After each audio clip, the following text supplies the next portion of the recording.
ওইখানে তোর দাদির কবর, ডালিম গাছের তলে, ৩০ বছর ভিজায় রেখেছি দুই নয়নের জলে। কবি জসীমউদ্দীনের কবিতাটা বহু বছর আগে রচিত হলেও এটা আমার লাইফে আসলে ১৭ বছর ধরে আমি উপলব্ধি করতে পারতেছি যে এটা কতটা কঠিন।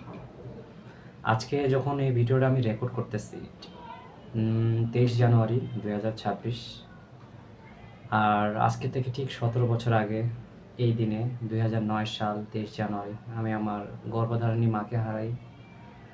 আমি মনে হয় আমার পৃথিবীর সবচেয়ে প্রিয় বস্তুটাকে হারিয়ে ফেলেছিলাম। সেটা আজও ১৭ বছর অবধি আমরা যারা সন্তান আছি আমাদের মায়ের, সবাই এই কষ্টটা এখনও উপলব্ধি করতে পারি। হয়তোবা ব্যস্ততার কারণে আমরা ক্ষণিকের জন্য ভুলে যাই। তারপরও মানে মা জিনিসটা যে কী, আসলে যে হারায় সে বুঝতে পারে যে মায়ের অভাবটা কতটুকু।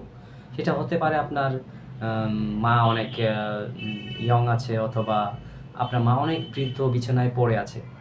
তারপরও পড়ে থাকলেও মনে হয় যে আপনার মা বেঁচে থাকা মানে পৃথিবীতে অনেক বড় একটা বস্তু বেঁচে থাকা। তো এই জসীমউদ্দীনের এই কবিতাটা শুধু আমি এতদিন পড়েছিলাম, তো বাট আজকে মানে এই ১৭ বছর ধরে আমি উপলব্ধি করতে পারছি যে আসলে মা জিনিসটা কী।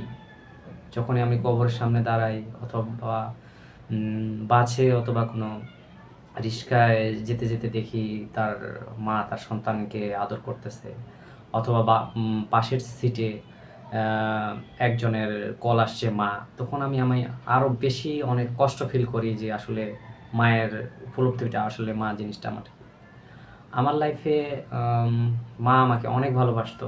সত্যি কথা, আমি ছোট ছেলে, আমাকে অনেক ভালোবাসতো। অনেক স্বপ্ন ছিল আমাকে নিয়ে, হয়তো তিনি শেষ অবধি দেখে যেতে পারে নাই। তো আমাকে এখন এটা পড়ায়। আসলে এই তো জীবনে আসলে সব পূর্ণতাই কখনো পূর্ণ হয় না। এখনও মাকে অনেক মিস করি, নামাজি মায়ের জন্য দোয়া করি, এই আর কি।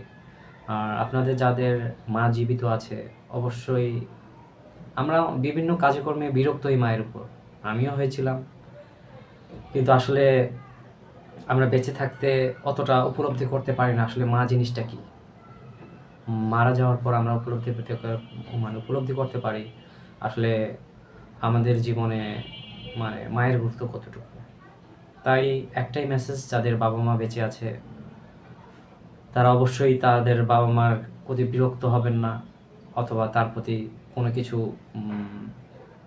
কাজে বিরক্ত না হয়ে তার প্রতি সম্মান প্রদর্শন করবেন।